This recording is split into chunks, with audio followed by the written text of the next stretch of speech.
Delegate Glass, thanks for joining us. Hi. So what's the story with these smart meters? First of all, what exactly do they do? What is Pepco trying to achieve by forcing homeowners in Maryland to install these? Well, they measure your electricity that you use. The old meters that turn, they're called analog meters. They measure electricity, and then the utility companies would have to come out and actually read the meters. With the smart meters, they also measure the electricity usage, and then they transmit the data to the plant without them having to send out meter readers. So even people who have a smart meter, they're still paying $8 a month to have their meters read. We don't. When you get a smart meter, you're not getting that money back. You're still paying for it. Right. And then if you refuse to have the smart meter, you're paying a $75 one-time fee and then an additional $14 a month on it. But some people think that these things are an invasion of privacy. I mean, why is that? What makes it different than just having the old meters that get monitored by hand? Well, these things put out like 14,000 pulses a day, nearly, and it's terrible. They're monitoring what's going on inside of your house, how when you're there, when you're not there. The information could be subpoenaed. It could be used in a court of law. They know how much energy you're using throughout during the day. So if your rates go up, they know that you might have a small business.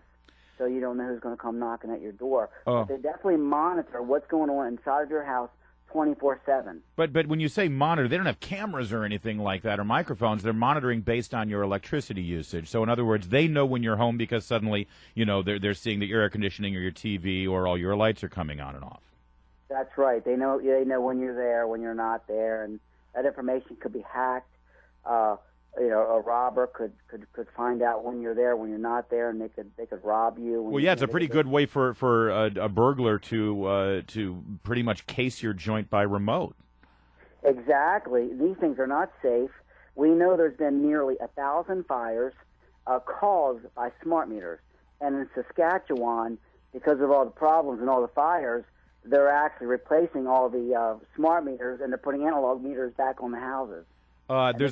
There's a website out there called MarylandSmartMeterAwareness.org, and it is just absolutely loaded with complaints from consumers. And are these complaints falling on deaf ears at Pepco? And if so, what can Annapolis do about it?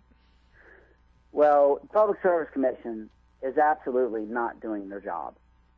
They're not looking after the citizens of Maryland. The only way to solve the problem is to continue, for me, when I get back in there. I got to get reelected, but I'm sure I will.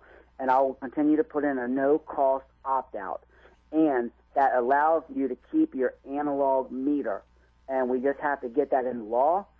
And what we got to do is bipartisan, and that's the beautiful thing about it. You got Democrats, Republicans, all over the place. I had 57 co-sponsors on my legislation. There's 6 committee chairmen and the House of Delegates. I had 2 out of 6 of the committee chairmen on my bills as a smart co-sponsor, and they still killed the bill. No, I believe it. Listen, this is not a Democrat-Republican thing. This is a private property homeowner privacy issue, in my opinion, and I'm guessing that you're hearing quite a bit from the people in your district. Yes, Delegate Class? Yeah, but see, since I'm like the smart meter guy, I got people from Montgomery County. I have a voicemail from last session where the utility companies actually jumped over the fence and replaced an analog meter with a smart meter, and the people opted out, and there was somebody on there on health equipment, keeping the equipment was helping keeping them alive, and it interrupted all that. It was a huge mess, and they're calling my office.